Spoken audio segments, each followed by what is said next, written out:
Welcome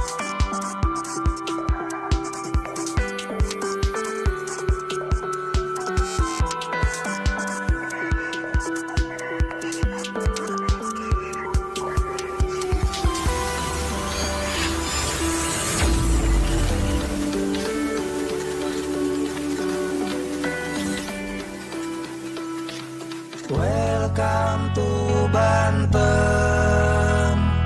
Welcome to Banten. Provinsi Banten terkenal budayanya. Provinsi Banten terkenal seni debusnya. Provinsi Banten terkenal suku Baduynya. Provinsi Banten terkenal wisatanya.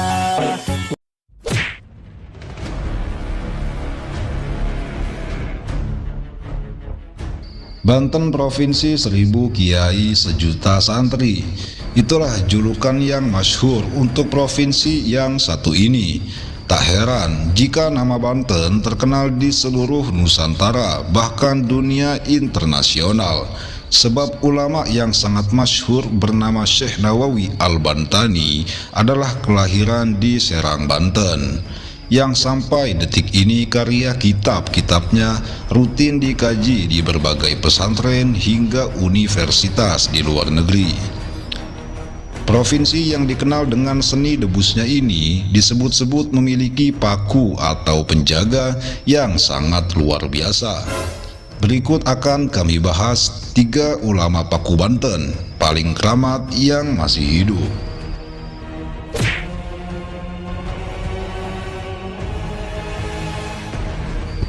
1.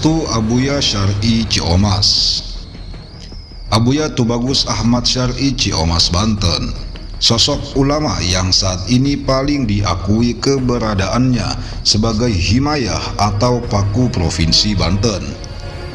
Beliau merupakan satu-satunya murid Syekh Nawawi Al-Bantani sekaligus ulama seangkatan Mbah Hashim Asy'ari, pendiri Nahdlatul Ulama yang masih hidup. Kini usianya sudah mencapai kisaran 140 tahunan, tentu sudah sangat sepuh. Ulama yang satu ini sangat jarang dikenali masyarakat Indonesia, bahkan orang Banten sendiri masih banyak yang tak mengenalinya, dikarenakan beliau memang jarang keluar terlihat publik. Kesehariannya hanya berdiam di rumah dan menerima tamu yang datang sowan ke rumahnya untuk meminta doa dan barokah dari beliau. Jika membahas karomah kesaktian Abah Syar'i, nampaknya tak akan ada habis-habisnya. Beliau disebut-sebut sebagai pemegang golok Ciomas. Golok bukan sembarang golok, tapi golok ini merupakan golok bersejarah yang menjadi wasilah terusirnya orang-orang Baduy saat mereka menyerang Banten. Konon, pasukan Baduy akan kembali menyerang Banten ketika Paku Banten wafat dan tak ada lagi penerusnya. Golok Ciomas kini sudah beredar di mana-mana, namun golok asli yang bersejarah ini hanya ada satu yang saat ini berada dalam pengawasan Abuya Syar'i Ciomas. Adapun golok Ciomas yang lain adalah golok biasa yang disyariati ilmu kanuragan. Tentu berbeda kesaktiannya antara golok Ciomas asli dengan golok-golok Ciomas lainnya. Banyak cerita dari orang-orang setelah sowan ke rumah beliau.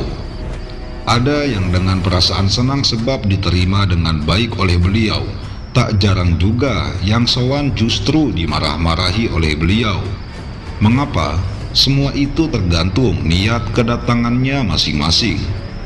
Konon, beliau mampu membaca niat dan pikiran orang tersebut dan alasannya datang ke rumah beliau itu untuk apa.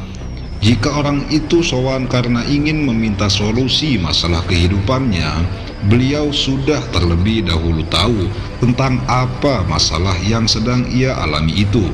Luar biasa, Abuya Syar'i adalah ulama Banten yang menjadi himayah atau paku dari bencana malapetaka di tanah Banten.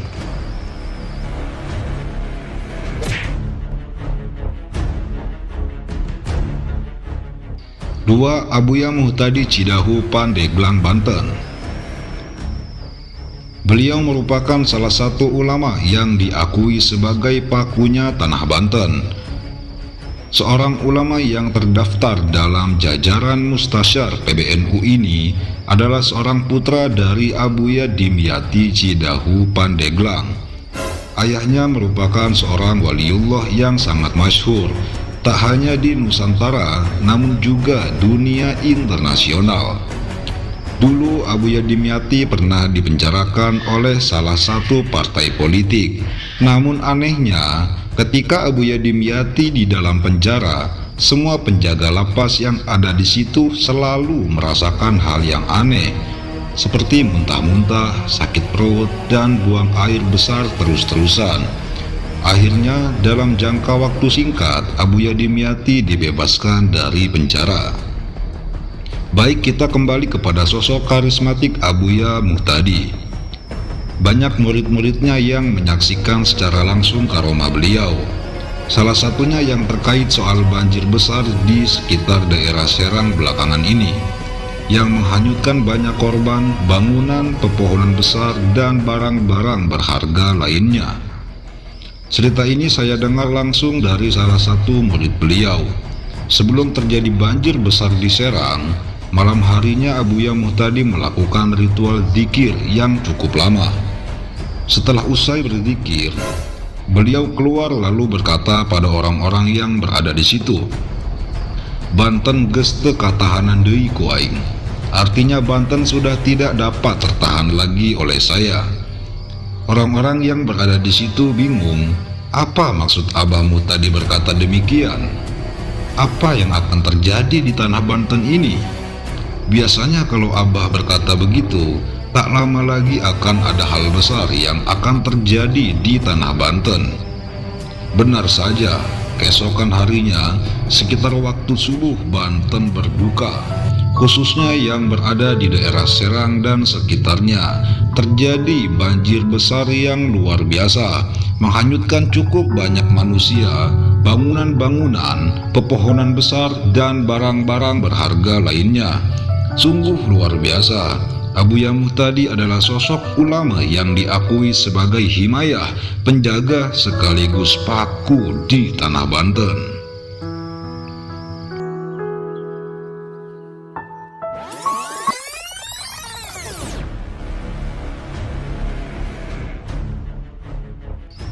Tiga, Abuya Munfasir Padarincang, Banten. Ulama paku Banten yang terakhir adalah Abuya Munfasir yang bertempat tinggal di Padarincang, Serang, Provinsi Banten. Pesantren beliau yang tanpa nama terletak di kaki Bukit Padarincang. Dulunya beliau seorang dosen, IAIN di kota Cirebon. Setelah itu beliau hijrah kembali ke Padarincang. Beliau menjual seluruh harta bendanya untuk dibelikan sebidang sawah dan membangun sepetak gubuk, dan sisa selebihnya beliau sumbangkan.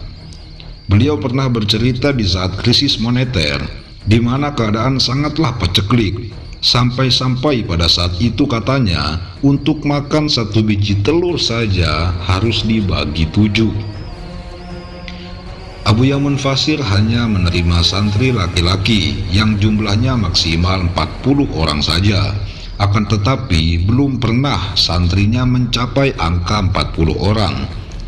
Abuya menerapkan beberapa syarat untuk dapat mondok dan menuntut ilmu di tempatnya.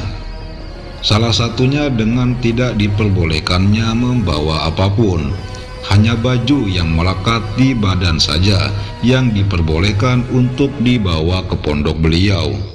Selain itu, Abuya juga memberikan syarat untuk siapa saja yang ingin menuntut ilmu dengan beliau, diharuskan untuk dites agar sanggup berpuasa selama 40 hari, sambil berbuka dan sahurnya hanya dengan 3 teguk air saja, tidak lebih.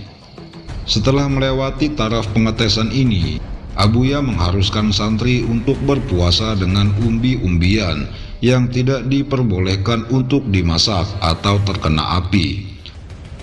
Pada taraf ini santri harus mengiringi puasanya dengan membaca Al-Quran 10 juz perharinya. Ketika semua sudah dilewati, sampailah kita pada syarat yang bisa dibilang syarat tertinggi yang diberikan oleh Abuya, yaitu harus puasa mutih. Berpuasa dengan hanya nasi putih dan garam saja, dan berpuasa dari segala omongan atau tidak berbicara. Jadi jangan heran ketika berkunjung ke tempat beliau akan menemukan santri-santri beliau yang tidak mengeluarkan sepatah kata sedikit pun. Syarat-syarat yang diberikan beliau memang terlihat sangat berat, tapi beliau punya manhaj sendiri untuk menjadikan santri-santrinya memiliki hati yang bersih, salah satunya melalui jalan tasawuf. Yang pasti kiai ini sangat luar biasa. Penampilannya yang sangat bersahaja membuat orang yang melihatnya bergetar. Wajahnya yang memancarkan nur ilahi. Beliau bagai magnet kehidupan. Hidupnya hanya mengajar di pesantren tanpa nama, sederet gubuk yang terlihat biasa saja. Namun siapa sangka syarat untuk bergabung menjadi santri di pesantrennya begitu sulit. Bukan maksud beliau mempersulit orang dalam mencari ilmu, namun justru caranya inilah yang mengajarkan kepada kita tentang kehidupan tasawuf yang sebenarnya. Demikian ulama Paku Banten paling keramat yang sampai saat ini masih hidup. Semoga beliau semua diberi panjang umur dan sehat selalu agar terus dapat membimbing kita menuju jalan ma'rifatullah, jalan hak yang diridhoi Allah Subhanahu wa ta'ala. Amin ya rabbal alamin.